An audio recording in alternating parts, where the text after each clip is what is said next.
안녕하세요. 이 시간에는 현재 경매가 진행되고 있는 물건 중에서 여러분들이 경매 물건 분석을 하시는 데 있어서 확인하는 절차와 방법 등에 대하여 말씀을 드리겠습니다. 또한 한 가지 공지해 드리고자 하는 말씀이 있습니다. 그동안 필자는 불특정한 일자의 강의 내용을 올려드렸습니다. 그래서 여러 사람들에게서 요일을 정해서 동영상을 올려주면 좋겠다는 말씀을 많이 들었습니다. 그래서 필자는 가능하면 매주 화요일과 목요일에 동영상을 올리도록 하겠습니다. 필자의 업무가 강의와 집필 활동 등 여러 가지 일로 바쁜 점을 이해해 주시길 바랍니다. 자, 필자는 경매와 관련한 다수 책자를 집필하였으며 최근 만화로 배우는 부동산 등기 책자가 출판됨으로 인하여 만화로 배우는 경매 시리즈 책자를 완성하였습니다. 이 모든 책자가 각 서점가에도 배포되었으므로 참고하시길 바라며 최근 필자는 유치권 관련 책자의 집필을 마치고 만화가에게 넘겼습니다.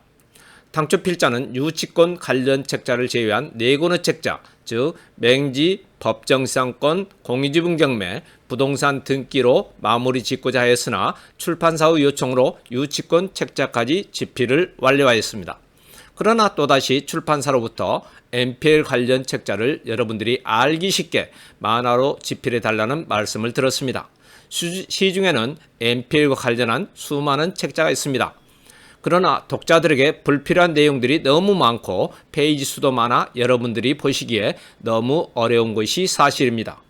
그래서 필자는 MPL과 관련하여 여러분들이 꼭 알아야 할 내용만을 골라 소비자 입장에서 간단하게 집필할 예정으로 준비를 하고 있다는 것을 알려드립니다. 자, 필자는 현재 의정부에서 세형 경매 학원을 운영하면서 강의를 하고 있습니다. 자, 이 시간에 말씀드릴 물건은 의정부 지방법원 2020타경 75,114호 물건입니다. 이 물건은 현재 건물은 전체, 토지는 일부 지분이 경매로 진행이 되고 있습니다. 이제 이 물건에 대하여 어떤 방식으로 분석을 해야 하는가를 보도록 하겠습니다. 참고로 아래 사례는 지지옥션 경매 사이트에서 발췌한 내용임을 알려드립니다. 자, 현재 이 물건은 임차인이 한 명이 있고 임차인 여부를 알 수 없는 분이 한 명이 있습니다. 그러나 확인 결과 임차인 여부를 알 수 없는 한 분은 임차인의 남편으로 확인되는 바 별다른 문제점은 없습니다. 자, 그럼 이 물건을 분석하는 절차를 잠깐 살펴보겠습니다. 먼저 이 경매 물건은 근린 생활시설이므로 먼저 상권 분석을 해야 합니다.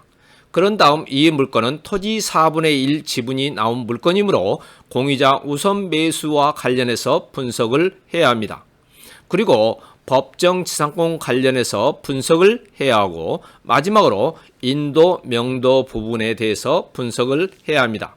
자, 이제 이 순서에 따라 분석을 해보기로 하겠습니다. 먼저 상권 분석입니다. 경매 물건 중 상가에 관한 분석 중 가장 중요한 것이 어쩌면 상권 분석이라고 할 수도 있습니다. 그러므로 상권을 분석하기 위해서는 자주 방문하는 것이 좋고 평일과 주말, 주일 등 방문과 오전, 오후, 저녁 방문 등 여러 차례 하면 할수록 좋습니다.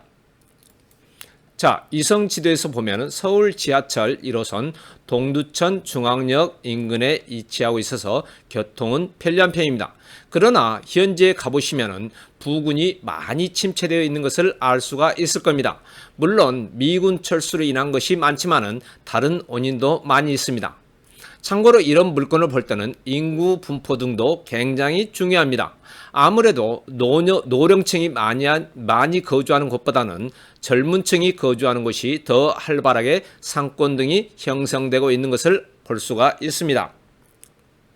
자, 다음은 범 물건이 공유지분 물건이므로 공유자 우선 매수에 대하여 분석을 해보기로 하겠습니다. 이 경매 물건은 건물은 전체가, 토지는 지분 4분의 1이 경매가 진행되고 있습니다. 이와 관련해서는 대법원 2006년 3월 13일자 2005마 1078 결정 이외에도 대법원 판례가 많이 나와 있습니다. 자, 하나의 사례를 보겠습니다. 그림에서 보는 바와 같이 1, 2, 3번 물건의 갑소유 지분이 일괄로 경매가 진행되고 있습니다. 2번과 3번의 소유권은 갑의 단독 소유고 1번은 갑과 을이 각 2분의 1씩 소유하고 있는 경우입니다. 이때 1번 물건에 대하여 2분의 1 지분을 소유하고 있는 을이 공유자 우선 매수를 신청할 수 있느냐입니다. 그러나 대법원 판례에서는 전체 물건, 즉 1, 2, 3번 물건에 대하여 조금이라도 지분을 갖고 있지 않고 일부 물건에만 지분을 갖고 있는 자는 공유자 우선 매수를 할 수 없다고 판단하였습니다. 만약 이 물건이 일괄 매각이 아닌 개별 매각으로 진행된다면 1번 물건의 공유자인 을은 공유자 우선 매수를 할 수가 있습니다. 그러므로 본 경매 물건은 공유자 우선 매수에 대한 걱정은 하지 않으셔도 됩니다. 자, 다음으로는 법정지상권에 대하여 알아보겠습니다. 법정지상권에 대해서는 필자가 출판한 만화로 배우는 법정지상권에 자세히 나와 있으므로 참조하시길 바랍니다. 자, 먼저 건물 등기를 보면은 아버지가 사망하냐 2019년 3월 11일 협의 변할에 의하여 자녀분 중 한 사람이 상속을 했습니다. 또한 토지 등기를 보니까 2018년 12월 12일에 자녀 4사람이 각각 4분의 1씩 상속을 하였습니다. 자, 이를 근거로 필자가 법정지상권을 분석하는 방법에 의하여 표로 만들어 보았습니다. 표에서 알 수 있듯이 토지는 각각 A, B, C, D 4사람이 4분의 1씩 상속을 받고 건물에 대해서는 한 사람, 즉 A가 상속을 받았습니다. 그럼 이런 경우 갑이 경락을 받았다면 건물은 갑의 단독 소유, 토지는 갑과 B, C, D가 각각 4분의 1씩을 소유하게 됩니다. 이런 경우 갑이 건물 소유를 위하여 법정지상권을 갖느냐가 문제입니다. 이에 대해서는 대법원 판례에서 여러 차례 판단을 하였습니다. 대법원 1993년 4월 13일 선고 92-55,756 판결에서 보면은 이런 경우 갑의 법정지상권을 인정하게 된다면은 토지 공유자 1인으로 하여금 자신의 지분을 제외한 다른 공유자의 지분, 즉 B, C, D의 지분에 대하여서까지 지상권 설정의 처분 행위를 허용하는 셈이 되어 부당하다고 판단하였습니다. 즉 경락자 갑의 법정지상권이 인정되지 않습니다. 그러므로 이 물건을 갑이 경락받는다면 토지의 지분권자 B와 C, D는 갑을 상대로 건물 철거 소송과 지로 청구 소송을 할 수가 있습니다. 자, 다음은 이 물건을 경락받고 난 후 인도 명도와 관련된 내용입니다.